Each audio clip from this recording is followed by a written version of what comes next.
Welcome to Refirement Life, the podcast for anyone navigating life transitions or planning to make life transitions to ensure your next years are your best years. Listen in for insightful, generous, and sometimes humorous conversation. It's time to get fired up with Christine Zamuda and Muge Wood, your hosts for this latest episode of Refirement Life. Hello, and welcome to Refirement Life. Today is episode 80, and I'm very excited to welcome Shannon Smith here today. Shannon has a really interesting background. She is currently on a mission to help people reclaim their power at work and in business. Shannon is a Harvard neuroscience researcher and former Microsoft leader. Shannon knows firsthand how toxic bosses and broken workplace dynamics can derail confidence, health, and performance. Shannon created the Toxic Boss Immune Framework to help professionals understand the science between toxic leadership and develop strategies to protect themselves. Whether you choose to stay in your current role, break free into something new, this could be very, very helpful for you. For those who are ready to take the leap, she has also developed a brain-based sales system that empowers solopreneurs and founders to use LinkedIn as a revenue engine without fear or sleaze. Very important. Shannon's work combines neuroscience, psychology, and practical business experience, giving audiences both the why and the how they need to create freedom, resilience, and long-term success. Shannon, welcome to Refirement Life. Thank you so much, Christine. I'm honored to be here and looking forward to our chat. Yeah. So much to unpack. I imagine many of our listeners have had great bosses, not so great bosses. Let's get to the behavior that kind of drives those leaders to act in a not so great way. How do you recognize a toxic leader and why do they behave the way they do? Yeah, well, a toxic leader is someone who you don't really know what you're going to get when you show up. Sometimes it's hot, maybe sometimes it's cold. You maybe feel like you're walking on eggshells. Your physical body may even have a reaction where your palms are sweating, your heart rate races, maybe you get a feeling in your gut. And you just don't feel comfortable. You don't feel safe. And that's actually because the body recognizes almost 200 milliseconds ahead of time before you're conscious of a threat. And whenever you feel those things, there is a good chance you have a toxic boss. Why they do it? Typically, it's all reflected of their own personal idea of themselves, their own issues, insecurities, triggers, etc. And unfortunately, employees tend to be a target that is easy and available. Yeah. Well, it's interesting that you said that your body recognizes those triggers 200 milliseconds before you're even thinking, right? I've heard and read that our bodies are computers, right? And they're also like feeling before they're even thinking. So that atmosphere and that connection is something that we should all really tune into. Yeah, and actually, just to kind of get into a fun study, so the vagus nerve is really that it's a huge variable in the central nervous system, and essentially there's two lines. One from your brain to your gut, and then one from your gut to your brain. So there's a two-way line of communication. And one of the studies that I remember thinking, wow, that's pretty cool and so telling, was rats. Of course, it's always for rats. But they cut one of those lines of communication. And so, they had the benchmark. What do rats normally do? They move at night. They go across on the rims of the rooms. They don't get smashed by a broom. But after that one line was cut, they started hanging out in the middle of the floor in the middle of the day. So their survival mechanisms and instincts and information was disrupted with this cut. And so whenever we get those feelings in our gut, very, very often there's something being communicated that we need to be paying attention to. Wow. Wow. That's interesting stuff. Yeah, I think that oftentimes too, we're looking at a situation and you may try to talk yourself out of something that you're feeling in your gut for whatever reason. But yeah, definitely listen to what your body is telling you. So we talked a little bit about the toxic boss. Expand that thinking to the toxic workplace. What are some elements that people may be running into so that they can recognize it might be time to set up a plan? Yeah. You can go back to those physical symptoms too. And, if you're getting those Sunday night scaries, maybe you start ruminating. You're replaying old conversations that you had with your boss, or you're sort of anticipating what might happen. And sometimes this happens, which is helpful for folks in the moment, where there's someone to commiserate with. And so even if your toxic environment is going on around you, a lot of times people will bond closely with coworkers who are in the same position, experiencing the same things.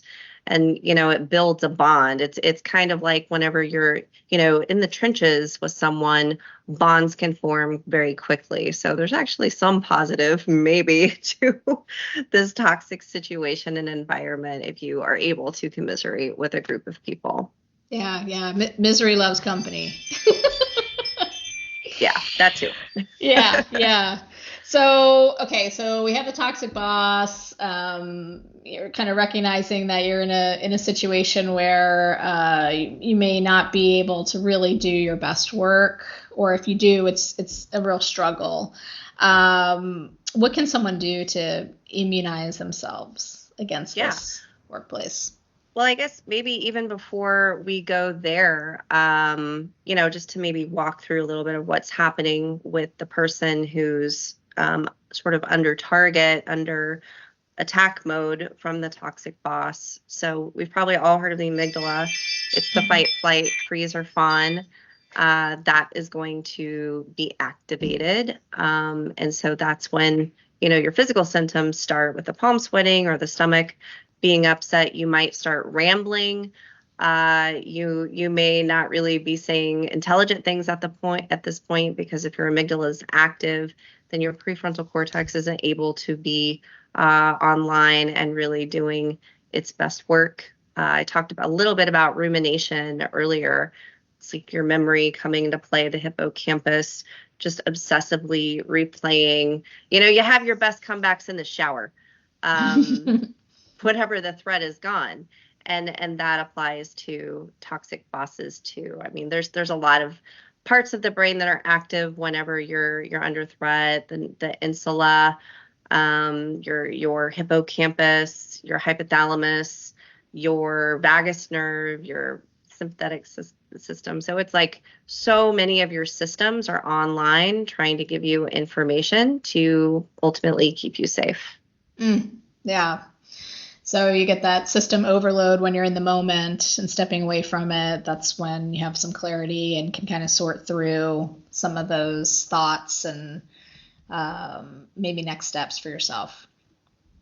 Well, I kind of have like a 4-step approach. So the first is just really sort of benchmarking your life, because if someone is running from morning till night, and they're always on the go, they're always stimulated, they're always on high alert, then their central nervous system never has an opportunity to calm down. So if someone is dealing with a toxic boss in that situation, it's going to be a lot harder for them to be able to, it's going to be more difficult for that person to be able to find some peace and get control over the situation internally, despite what's happening externally. So really understanding where are you with your life, and if you don't have downtime, making space for that is going to be imperative. The second part is really the preparation, where you're understanding your boss. You're kind of analyzing it. What are the triggers? When do they get upset? When do they come at you? When do they try to embarrass you? And so that you can sort of prepare and have your plan for in the moment, because what do they say? The battle is won off the battlefield in the preparation room or whatever. Mm-hmm. It's the same thing. So there's a number of tactics you can have ready to go whenever that toxic boss meets you in that space. And then, of course, the recovery after. Okay. Well, it sounds easier to say than to do. So the first piece you mentioned is just making space. So I know many folks, especially those who are in sales jobs, tech jobs, where maybe covering an international kind of global footprint, it's very difficult to get that downtime. So when you say, make some space for yourself, are there practical ways that you can give our listeners to, maybe take that a bite at a time? Yeah, absolutely. And that's a great way, because it's like, if you're in that space where you are running like that, it's like, oh, great. I've got one more thing I got to do. I've got one more thing I got to squeeze in. So yeah, it is easier said than done for certain. But if there's such a big threat at your workplace, I mean, it's always up to you how you prioritize things. Kind of like similar vein, but more philosophical. How long do you stay in a toxic boss situation versus finding another job? At 20, I had a crazy toxic boss situation, and I was just trying to prove myself. So I stuck in and made the decision that I'm going to have some adversity, but as a result, I'm probably going to grow a lot from it. Nowadays, if I was met with that same kind of treatment, I'd be, long gone. So it really is up to people, what they're able and willing to take. And there is a lot of resilience and growth that can come out of it, but you got to be in the right space for it. So it's a prioritization really for the person. Yeah. Perhaps even just, carving out time between conference calls. We got in the habit of just doing, 45-minute calls instead of an hour, 20-minute calls instead of a 30-minute call, right? So you just get that 10-minute, even if it's just a reset to calm yourself, think about wrapping that call up before you just jump head on into the next. That's a great tactic. Yeah. You talked about confronting the toxic boss.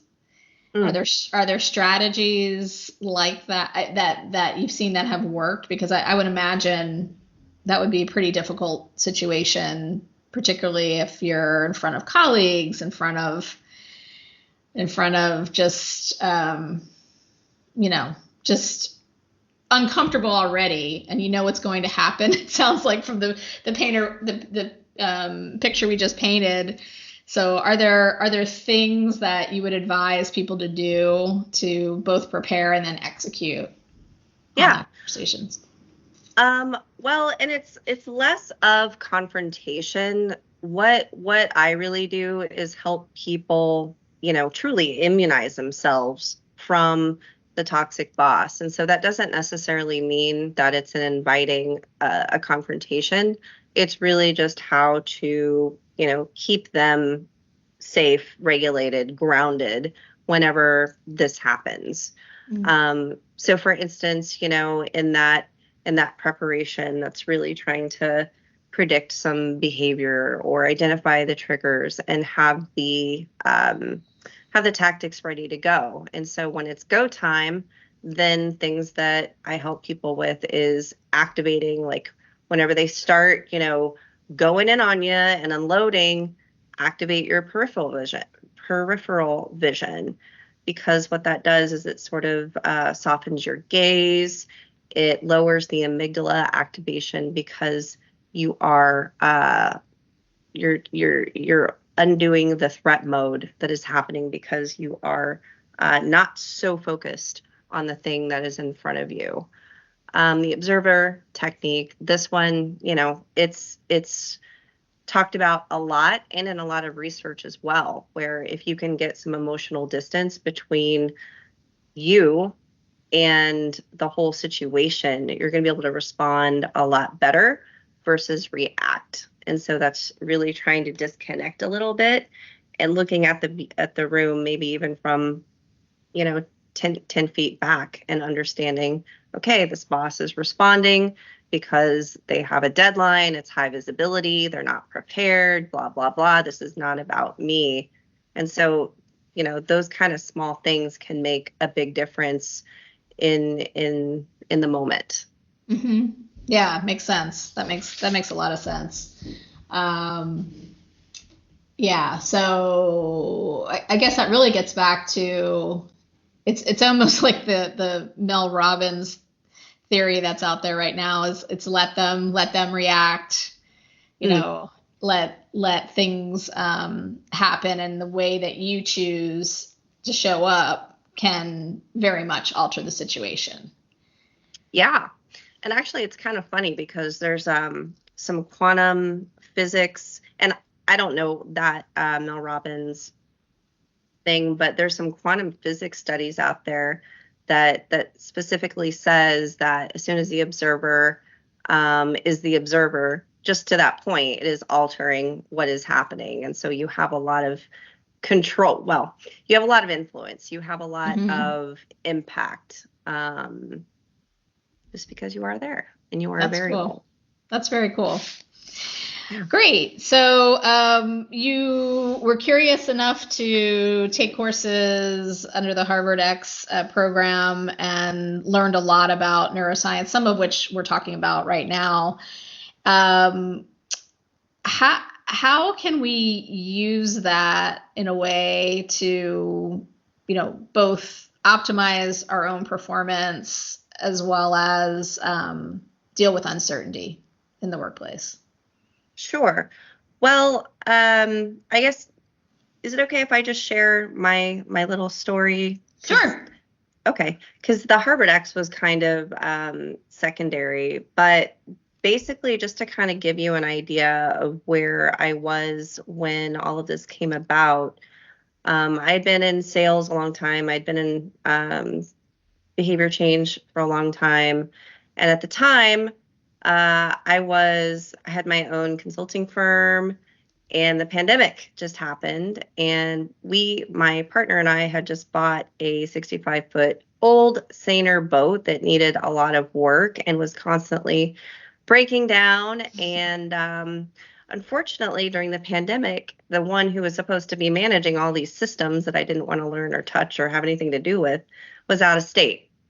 He was flipping a house in Utah. And so I was left on this boat with stuff breaking all the time, power going out. I'm trying to keep my firm up, all the uncertainty with that little pandemic thingy. And I was not doing well. I started having mad anxiety. I wasn't sleeping. I was drinking too much, and I was just constantly ruminating. And so I came across the book, The Brain That Changes Itself by Norman Doidge. And that actually kicked off an entire year of research where all I did was consume peer-reviewed scientific journal articles as to how our brain can be used to help us. And so I found all of this great information. I used myself as a guinea pig, and I saw significant differences. I was feeling better. I was sleeping better. I wasn't stuck in that forever, death brain loop cycle. So I said, okay, well, if it works on me, maybe it'll work on others. And so I found 30 other folks to participate. Some wanted to reduce their procrastination. Some wanted to reduce their anxiety. And so I put them through the same exercises that I had gone through, and they saw significant results. One guy said that his anxiety dropped by 90%. So the stuff worked. And I thought, well, okay, why don't we start helping people in the space of habits? And then I thought, well, I really love sales. I want to get back to my roots. How can I then take the same principles of neuroscience and apply them in sales? And so I've done that. Then I had some toxic bosses, and I was like, okay, well, I bet there's some application here as well. And so I employed them with actually a toxic client, which can kind of be a toxic boss, but a lot of the strategies were effective in that sense. And so I just started to roll that out as well, because neuroscience is cool. It's got so many different applications depending on the content or the context. But Wow. yeah. Wow. There's always gifts from difficult experiences. Oh yeah. Big time. Yeah. So then you use this with yourself. You then expanded it to an audience who also saw benefits. And now you have this framework that sounds like it's pretty adaptable based on different scenarios where you still, need that ability to see the bigger picture, choose how to react, and figure out like what's going to be best for you, and how you can certainly optimize your own performance in situations that change. Yeah, absolutely. Because if, back to the optimization of performance question, if you don't have control of your nervous system or your emotions or, your brain, it's going to be very difficult to be optimized. In fact, here's another fun study coming for you. So they had a mother and her toddler come into a room with all these really, really cool, fun toys. And so the kid, was having a ball, like, oh, these cool, fun toys, yay. And they were being creative. And, the researcher was measuring that. Second condition is when the mother left, they wanted to see what the child would do, if it would continue to play or what. And the child was upset. No more did they care about these toys. They were concerned where mama was. And so, the sense of safety that they had with their mother was gone. And so even though they had all these really cool toys, they had no interest in playing with them. That's the creativity, the innovation side, where if you are a high performer, 9 times out of 10, if not 10 out of 10, you're going to be innovative. You're going to be creative. And if you're constantly in a state of threat or in an insecure state without psychological safety, you're not going to be able to optimize your performance because you're too worried about the basics to be high performing. Mm-hmm. Yeah, it goes right back to Maslow's hierarchy of needs and figuring out, I know for a lot of people, if they're hungry, they can't sometimes perform because they just get angry. It goes back to those basic needs. Need the whole Snickers bar or hangry. It's now like a total accepted word. So yeah, exactly. That's right. Very cool. So, super fascinating. If people wanted to get started on this, brain-based system, where do they start? Is it a class? Is it self-study? How does it work?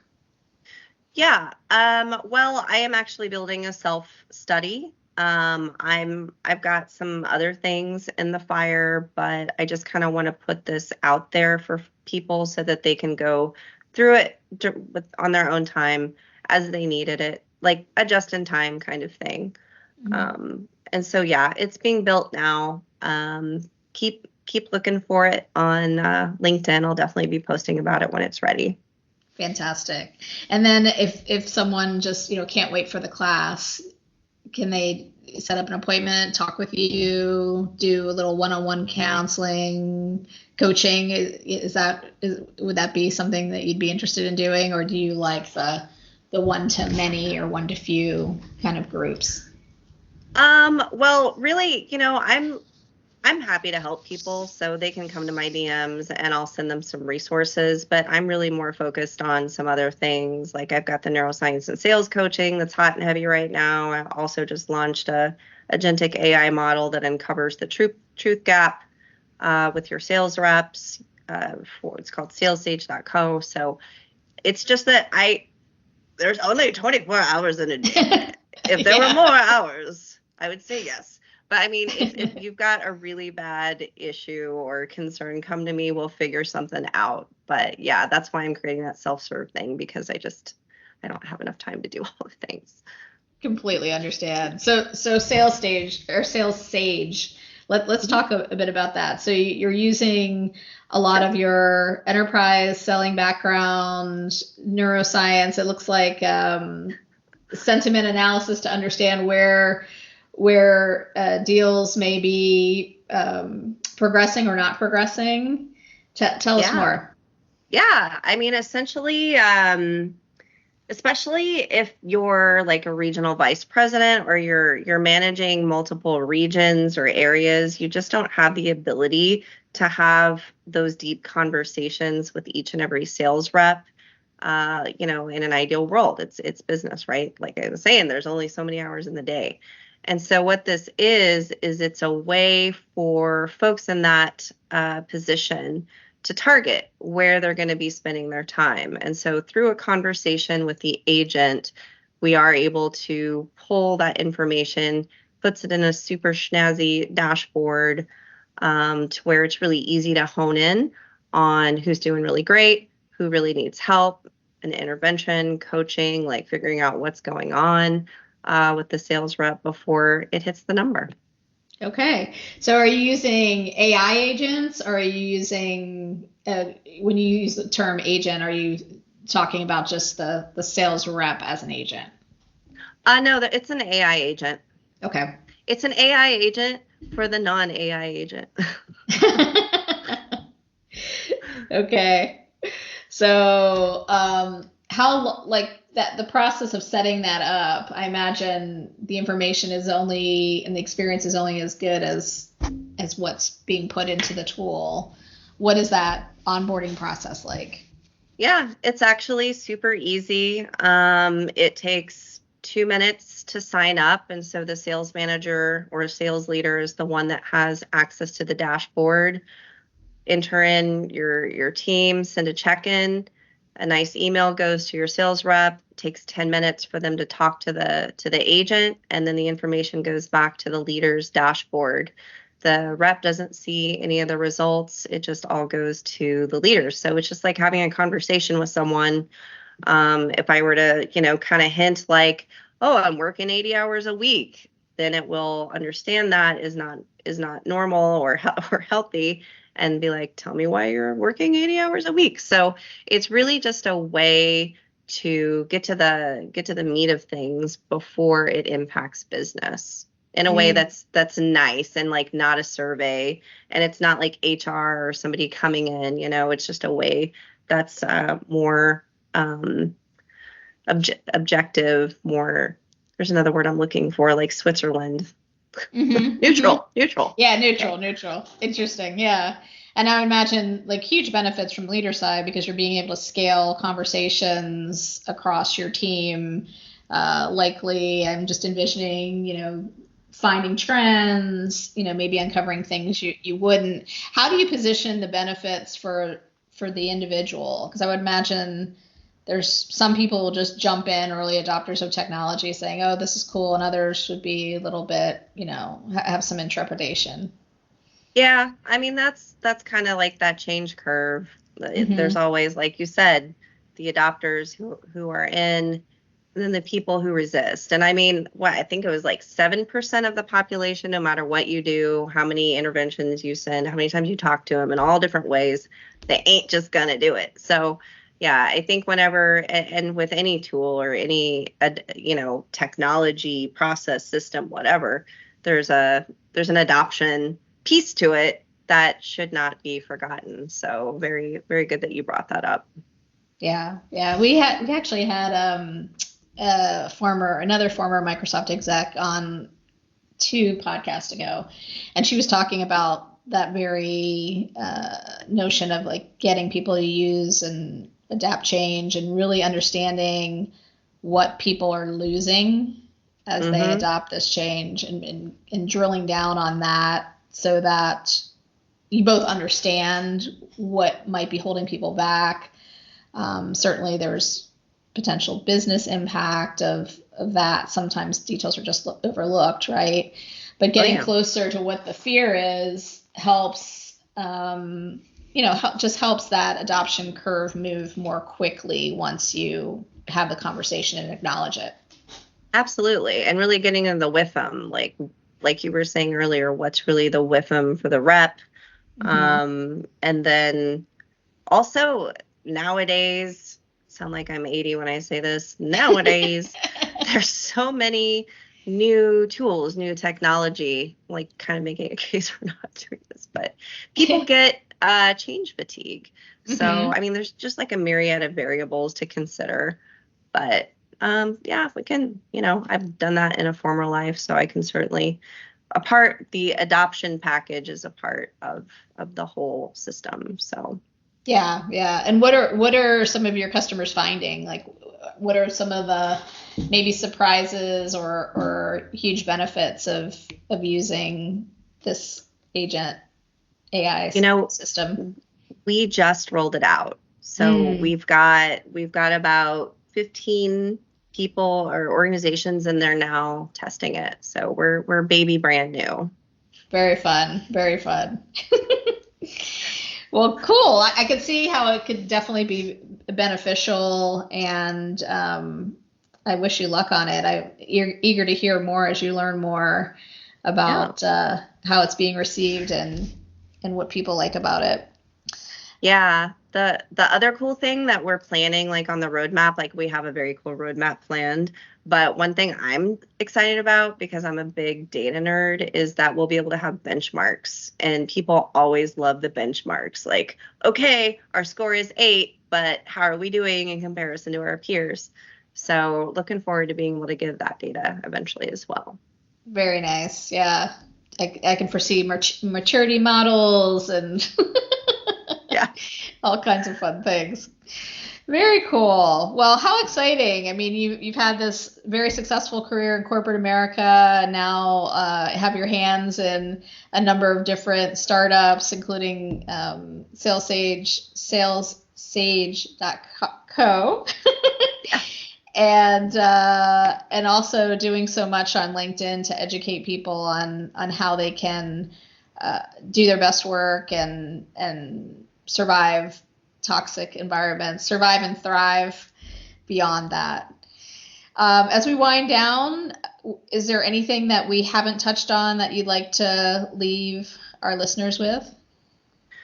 A couple things, actually. So first and foremost, we have more power than we give ourselves credit for, especially in these situations where the job market sucks. You don't want to, it's a pain anyway to try to find another job.